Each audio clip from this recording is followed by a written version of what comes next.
Bismillahirrahmanirrahim. Assalamu alaikum. Today our lecture is of mathematics 9th class science group.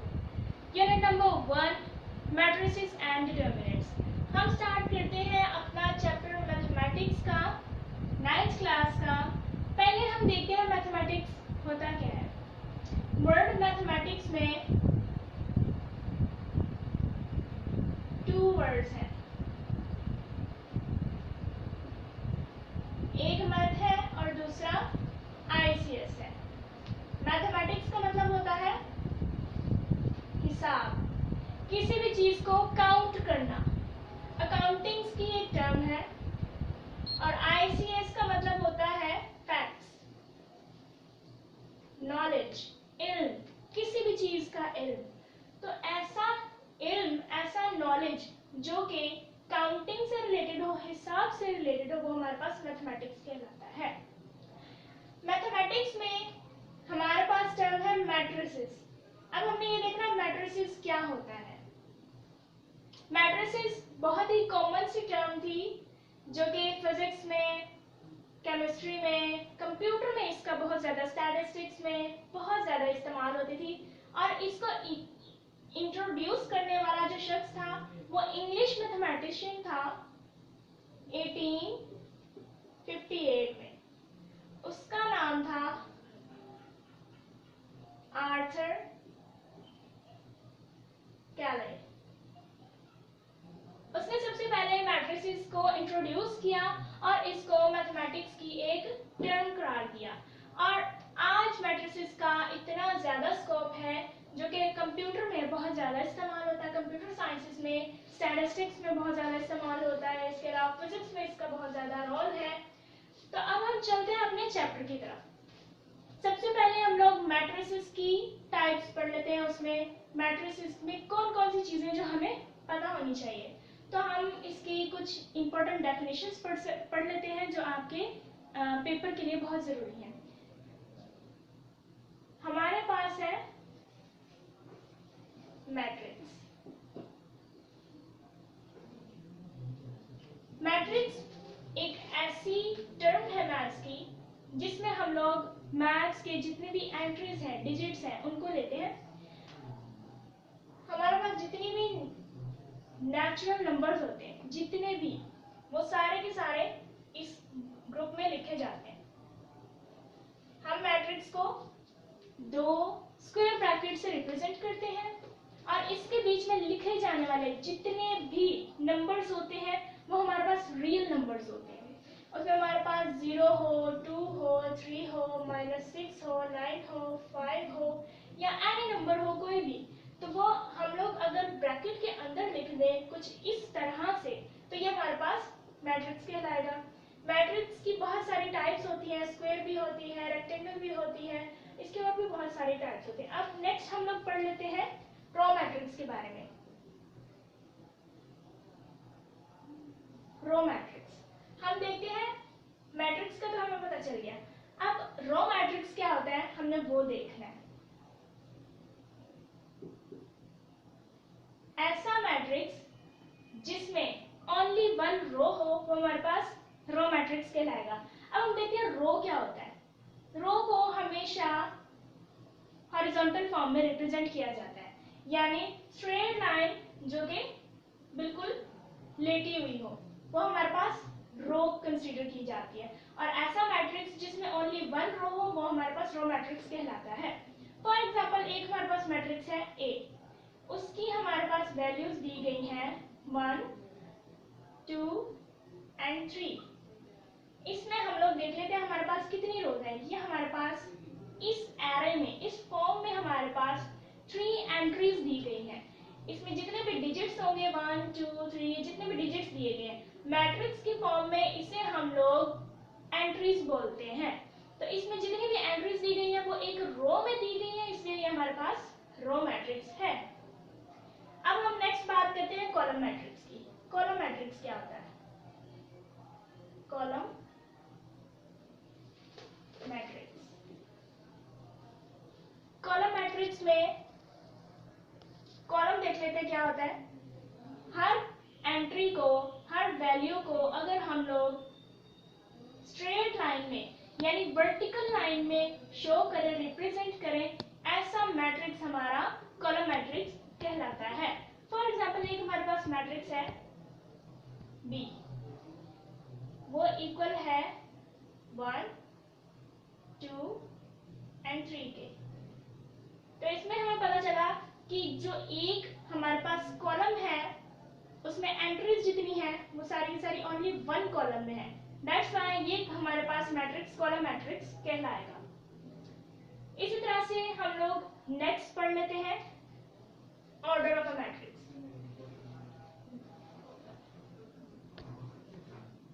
Order of a matrix, order का मतलब होता है उसकी तरतीब। हमने ये देखना है मैट्रिक्स की तरतीब किस तरह से है। फॉर एग्जाम्पल हमारे पास एक मैट्रिक्स है M, उसमें हमारे पास कुछ एंट्रीज दी गई हैं, वो है 0 1 2 3। अब हमें पता है कि हमारे पास रो मैट्रिक्स कौन सा होता है, कॉलम मैट्रिक्स कौन सा होता है। हमारे पास जितनी भी एंट्रीज हॉरिजॉन्टल फॉर्म में दी गई हों वो हमारे पास रोज होती हैं, और जो हमारे पास वर्टिकल फॉर्म में एंट्रीज हो वो हमारे पास कॉलम मैट्रिक्स होता है। तो ये हमारे पास इसमें रोज भी हैं और कॉलम्स भी हैं। तो ऑर्डर ऑफ अ मैट्रिक्स में हम लोगों ने इसके रोज और कॉलम्स को काउंट करना है कि हमारे पास इसमें इस एक मैट्रिक्स में कितनी रोज बन रही हैं और कितने कॉलम बन रहे हैं। तो काउंट करते हैं, हमारे पास 1 2, इसमें हमारे पास 2 रोज हैं एंड 1 एंड 2, और 2 ही कॉलम्स हैं।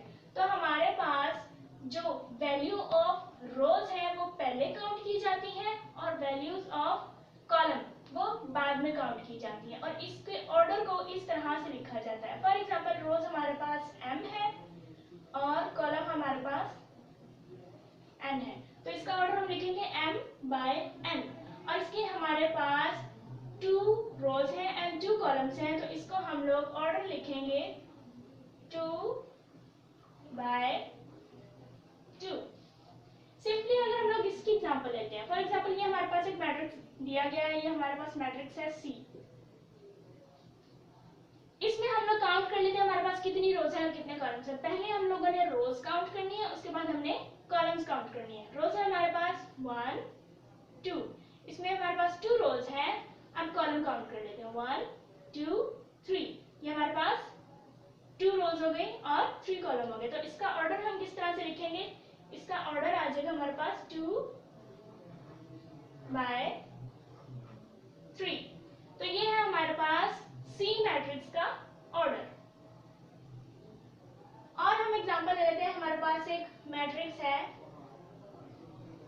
D। जितने भी मैट्रिक्स होते हैं उनको कैपिटल अल्फाबेट से रिप्रेजेंट किया जाता है। जैसे यहाँ पे मैंने A लिखा है, यहाँ C लिखा है, यहाँ M लिखा है, यहाँ D लिखा है। जितने भी मैट्रिसेस होते हैं उनको कैपिटल अल्फाबेट से शो किया जाता है। अब यहाँ हमारे पास D मैट्रिक्स है, उसमें हमारे पास एंट्री दी गई है 1। ये 1 इसकी एंट्री है, ये एक ही एंट्री है। अब इसमें हम देख लेते हैं इसमें कितने रोज हैं और कितने कॉलम्स हैं। काउंट कर लेते हैं, इसमें हमारे पास 1 रो है एंड 1 कॉलम है, तो इसका ऑर्डर बनेगा 1 by 1। अक्सर ऐसा होता है कि दिखने में हम लोग ये कह देते हैं कि इसमें ना तो कोई रो है और ना ही कॉलम है। 2 या 3 एंट्रीज होंगी तो हमें लगेगा कि ये इसकी रो बन रही है या ये इसका कॉलम बन रहा है। नो, एक ही हमारे पास एंट्री हो तो हम उससे भी कंसीडर करेंगे कि ये हमारे पास एक रो है और एक कॉलम है। दैट्स व्हाई ये हमारे पास एक मैट्रिक्स बनता है, क्योंकि इसके बीच में एक रियल एंट्री है। रियल नंबर हमारे पास जो दिया गया होगा वो कोई भी हो सकता है। अगर तो वो मैट्रिक्स के अंदर दिया गया है तो वो हमारे पास मैट्रिक्स है और उसका ऑर्डर होगा। हर वैल्यू का कोई ना कोई ऑर्डर होगा। अब हम लोग एक और एग्जांपल लेते हैं, हमारे पास है मैट्रिक्स E। E में हमारे पास वैल्यूज दी गई हैं 3 2 एंड 9। अब हम इसमें देख लेते हैं हमारे पास कितने रोज हैं और कितने कॉलम्स हैं। काउंट कर लेते हैं, हमारे पास 1 रो है 1 2 and 3 कॉलम्स है, तो इसका ऑर्डर डेफिनेटली क्या बनेगा, 1/3। इसी तरह से हम लोग इनका भी देख लें ऑर्डर, तो इसका भी निकाल सकते हैं, इसका ऑर्डर देखें हम इसका भी निकाल सकते हैं। हर हमारे पास मैट्रिक्स का कोई ना कोई ऑर्डर जरूर होता है। इसका अगर हम ऑर्डर देखें तो हमारे पास 1 रो है एंड 2 कॉलम्स है, इसका ऑर्डर हमारे पास बनेगा 1/3। 3 कॉलम्स है इसके बीच में, तो इसका ऑर्डर हमारे पास बनेगा 1/3। इसी तरह से इसमें देख लेते हैं, इसमें हमारे पास 1 2 3 रोज है एंड 1 कॉलम है, तो इसका ऑर्डर बनेगा 3/1। इसका ऑर्डर हमारे पास 1/3। तो जितने भी हमारे पास मैट्रिसेस में मैट्रिक्स होते हैं उन सबका ऑर्डर फाइंड आउट करने का तरीका बिल्कुल यही है कि हम लोगों ने पहले इसकी रोज की क्वांटिटी देखनी है, उसके बाद हमने इसकी कॉलम की क्वांटिटी देखनी है। उसके बाद हमारे पास है इक्वल मैट्रिसेस। हम देख लेते हैं इक्वल मैट्रिसेस क्या होते हैं। इक्वल मैट्रिसेस की तरफ चलते हैं। इक्वल मैट्रिसेस क्या होते हैं? इक्वल मैट्रिसेस, इक्वल का मीनिंग होता है बराबर, जिसका साइन होता है कुछ इस तरह से। और ऐसे मैट्रिसेस जो एक दूसरे के बिल्कुल इक्वल हो वो इक्वल मैट्रिसेस कहलाएंगे। अब ऐसे कौन से मैट्रिक्स हो सकते हैं जो कि इक्वल हो, तो हम उसकी एग्जांपल ले लेते हैं। फॉर एग्जांपल हमारे पास एक मैट्रिक्स ए है और उसकी वैल्यू है हमारे पास 3 2 + 5 4 and 0। और दूसरा मैट्रिक्स है हमारे पास बी, उसकी हम देख लेते हैं एंट्रीज कौन कौन सी है। इसकी एंट्री है हमारे पास 2 + 1 7 4 and 0। अब इसमें हम लोगों ने देखना है कि क्या इन दोनों का ऑर्डर सेम है। अगर तो इन दोनों का ऑर्डर सेम हो तो फिर हम देखेंगे कि क्या इनकी एंट्रीज सेम है। इसमें दो शराइत होती है हमारे पास। एक तो ये कि इसका ऑर्डर सेम होना चाहिए इन दोनों मैट्रिसेस का। दूसरी बात हमारे पास ये होनी चाहिए कि इन दोनों की एंट्रीज सेम होनी चाहिए। अब इसमें हम काउंट कर लेते हैं। हमारे पास है 1 2, इसमें हमारे पास 2 रोज है। अब कॉलम काउंट कर लेते हैं 1 and 2 और 2 कॉलम है, तो इसका ऑर्डर हमारे पास बनेगा 2/2। अब इसका हम ऑर्डर देख लेते हैं कि क्या 2/2 आता है या नहीं। तो इसमें हम काउंट कर लेते हैं इसकी नंबर ऑफ रोज 1 2 2 इसकी रोज है। अब काउंट कर लेते हैं नंबर ऑफ कॉलम्स 1 2 2 ही इसके कॉलम्स हैं, तो इसका ऑर्डर भी हमारे पास क्या बन रहा है 2/2। इसका मतलब है जो ऑर्डर है वो शर्त हमारे पास पूरी हो रही है। अब हम देखते हैं इसकी एंट्रीज की बारी। एंट्रीज क्या इन दोनों की सेम है, तो उसमें हम देखते हैं ये पहली एंट्री है हमारे पास 3, दूसरी एंट्री इसमें जो बताई गई है इसी की जगह पे इन प्लेस ऑफ 3 इन्होंने लिखा हुआ है 2 + 1। तो क्या 3 और 2 + 1 इक्वल हो सकते हैं? बिल्कुल हो सकते हैं। अगर हम 2 और 1 को ऐड करें तो इसका सोल्यूशन हमारे पास निकलेगा 3। तो क्या हम इसको 3 कंसीडर करें इस 3 के साथ, तो ये दोनों इक्वल है। इस एंट्री की बात करें हमारे पास 4 है और यहाँ पे भी हमारे पास इसकी जगह पे जो एंट्री लिखी गई है वो भी 4 है। इस एंट्री की बात करें तो हमारे पास है 2 + 5 और इस एंट्री की बात करें तो हमारे पास 7 है। क्या हम लोग 5 और 2 को ऐड करें तो हमारे पास 7 आएगा? ऑब्वियसली आएगा। 5 और 2 7 होता है, तो इसको अगर हम 7 कंसीडर करें तो ये 7 और ये 7 दोनों इक्वल हैं। अब ये हमारे पास 0 है, ये भी 0 है, ये भी हमारे पास इक्वल है, तो इसका मतलब है इसकी और इसकी एंट्रीज इक्वल है। ये भी हमारे पास शर्त पूरी होती है। तो ऐसे दो मैट्रिसेस जिनका ऑर्डर और इनकी एंट्रीज सेम हो, इक्वल हो, वो हमारे पास इक्वल मैट्रिसेस कहलाते हैं। एक और एग्जांपल लेते हैं। हमारे पास एक मैट्रिक्स दिया गया है सी, उसमें हमारे पास एक एंट्री दी गई है वो है 0 और हमारे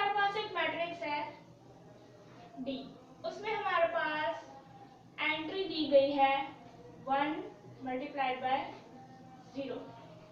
ये जस्ट एक एंट्री है। इसमें हम देखते हैं हमारे पास ऑर्डर क्या है और इसकी एंट्रीज सेम है या नहीं है। ऑर्डर है हमारे पास 1 रो एंड 1 कॉलम, तो इसका ऑर्डर हमारे पास 1 बाय 1। और इसमें हम देखते हैं हमारे पास 1 रो है और 1 कॉलम है, तो इसका ऑर्डर भी हमारे पास बन रहा है 1 बाय 1। ऑर्डर इन दोनों का सेम है। वैल्यूज देख लेते हैं। इसकी हमारे पास एंट्री 1 है और इसकी एंट्री है 0। यहाँ पे हमारे पास एंट्री है 1 बाय 0। तो अगर हम लोग 1 को 0 से मल्टीप्लाई करें तो हमारे पास 0 ही आता है। ये हमारे पास वैल्यू बिल्कुल इस वैल्यू के इक्वल है, इसकी एंट्रीज भी सेम है, दैट्स वाई हमारे पास सी मैट्रिक्स इक्वल है डी के। ये था हमारे पास इक्वल मैट्रिसेस। नेक्स्ट हमारे पास एग्जांपल है, एक मैट्रिक्स है L, उसमें हमारे पास वैल्यूज दी गई हैं 2, 3, -1 एंड 2। और एक मैट्रिक्स दिया गया है M, वो इक्वल है 2, 3, -1 एंड -2। अब इसमें हम लोग देख लेते हैं क्या इन दोनों के ऑर्डर सेम है। तो इसका ऑर्डर हम पहले फाइंड आउट करते हैं। हमारे पास है 2 रोज एंड 2 कॉलम्स। इसका ऑर्डर हमारे पास बनता है 2 बाय 2। अब हम मैट्रिक्स M का ऑर्डर फाइंड आउट करते हैं। हमारे पास है 1 2 रोज हैं, 1 2 ही कॉलम्स हैं, तो इसका ऑर्डर भी हमारे पास क्या बनता है 2 बाय 2। इसका मतलब है इन दोनों का ऑर्डर सेम आ रहा है। अब हम देखते हैं क्या इनकी एंट्रीज भी सेम है या नहीं है। पहली एंट्री हमारे पास उन्होंने 2 दी हुई है, in place of 2 there is also 2। उसके बाद हमारे पास दूसरी एंट्री दी गई है 3 और इसकी जगह पे भी एंट्री हमारे पास 3 है। नेक्स्ट हमारे पास एंट्री है -1 और मैट्रिक्स M में हमारे पास एंट्री है -1, इसका मतलब है ये भी सेम है। लास्ट में हमारे पास एंट्री दी गई है 2 और यहाँ पे दी गई है -2, तो यहाँ पे 2 है, यहाँ -2 है, इसका मतलब है ये दोनों सेम नहीं है। एंट्रीज सेम ना होने की वजह से ये इक्वल मैट्रिक्स नहीं है, इसलिए हम इसको लिखेंगे L is not equal to M। L matrix M matrix के इक्वल नहीं है। इसी तरह से हम लोगों ने देखा अगर हमारे पास यहाँ पे एंट्री सेम होती और इसका ऑर्डर सेम ना होता तो फिर भी ये हमारे पास L not equal to M होना था। हमारे पास दोनों शर्तें पूरी होनी चाहिए, इसका ऑर्डर भी सेम होना चाहिए, इसकी एंट्रीज भी सेम होनी चाहिए, तभी ये मैट्रिक्स हमारे पास इक्वल मैट्रिसेस कहलाएंगे। तो आज हम लोगों ने मैथमेटिक्स 9th क्लास का यूनिट नंबर 1 पढ़ा, मैट्रिसेस एंड डिटरमिनेंट्स। हम लोगों ने पढ़ा मैथमेटिक्स क्या होता है, फिर हमने पढ़ा मैट्रिसेस क्या होते हैं। आर्थर कैनेथ था, एक साइंटिस्ट मैथमेटिशियन था, वो इंग्लिश मैथमेटिशियन था जिसने 1858 में मैट्रिसेस को डिफाइन किया था। उसके बाद हम लोगों ने मैट्रिसेस के मुतालिक पढ़ा, रो मैट्रिक्स पढ़ा, कॉलम मैट्रिक्स पढ़ा और हम लोगों ने ऑर्डर फाइंड आउट किया एंड देन लास्ट में हम लोगों ने इक्वल मैट्रिसेस पढ़ा। आज के लिए इतना ही, बाकी हम लोग एक्सरसाइज स्टार्ट करेंगे अपने नेक्स्ट लेक्चर में। तो देखो, सोचो, पूछो, सीखो, the more you know the more you grow. Allah Hafiz.